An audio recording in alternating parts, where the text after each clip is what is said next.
हमारी कहानी शुरू होती है तीन कॉलेज दोस्तों राहुल, वीर और अमित। राहुल बुद्धिमान और शांत स्वभाव का है, वीर मजाकिया और थोड़ा डरपोक, अमित साहसी और जिज्ञासु। ये तीनों दोस्त काफी दिनों से घूमने का प्लान बना रहे थे। इस बार उन्होंने हिमाचल प्रदेश के एक खूबसूरत हिल स्टेशन पर जाने का फैसला किया। एक हफ्ते के ट्रिप के लिए निकलते हुए वो लोग घने जंगलों और खूबसूरत घाटियों से होकर गुजरे। चौथे दिन वो लोग एक छोटे से गांव के पास पहुंचे। गांव के बुजुर्गों ने उन्हें एक अलग रास्ते से न जाने की चेतावनी दी। अमित हमेशा रोमांच की तलाश में रहता था। उसने उस रास्ते को लेने का फैसला किया। राहुल और वीर ने मना करने की कोशिश की, लेकिन अमित नहीं माना। जैसे जैसे वह आगे बढ़े, सूरज ढलने लगा, जंगल का माहौल बदल गया। अजीब सी आवाजें आने लगी। रात होते होते वो लोग घने जंगल के बीच खो गए। अचानक उन्हें एक टूटी फूटी झोपड़ी दिखाई दी। यह देखकर उनके मन थोड़ा डर कम हुआ और वह उसके पास गए। दरवाजा खटखटाने पर अंदर से एक बूढ़ी औरत निकली। उसकी आंखें गुस्से से जल रही थीं और चेहरा डर से सफेद पड़ा हुआ था। कांपती आवाज में औरत ने उन्हें बताया कि यह जंगल बुरी आत्माओं का घर है।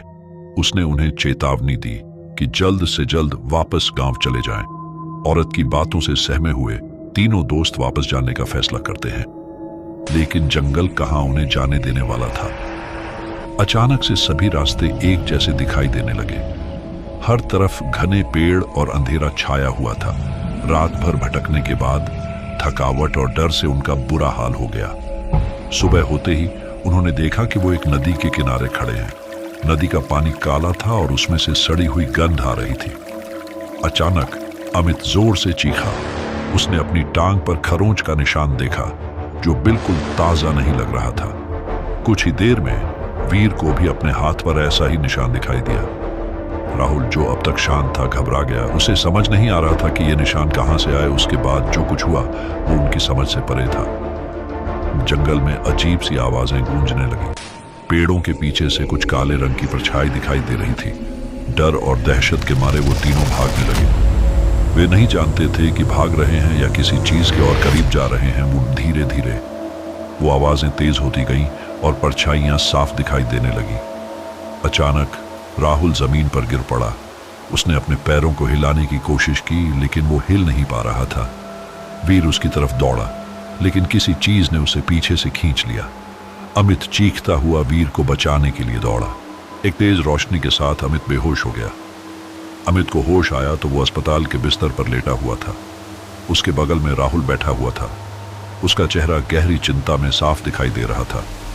वीर के बारे में पूछने पर राहुल की आंखों में आंसू आ गए। राहुल ने बताया कि वीर को जंगल से नहीं ढूंढा जा सका। पुलिस को सिर्फ अमित ही बेहोशी की हालत में मिला था। अमित को समझ नहीं आ रहा था कि असल में हुआ क्या था। क्या वो जंगल की भयानक कहानियों के जाल में फंस गए थे, या फिर वाकई में जंगल में कोई भयानक चीज मौजूद थी? ये सवालों का जवाब अमित को आज तक नहीं मिला, लेकिन जंगल के भयानक अनुभव ने उसे इतना जरूर डरा दिया है कि वो फिर कभी अकेले घूमने का नहीं सोचेगा। क्या हुआ था वीर के साथ? क्या वीर अभी भी जिंदा है? कमेंट्स करके अपनी राय बताएं।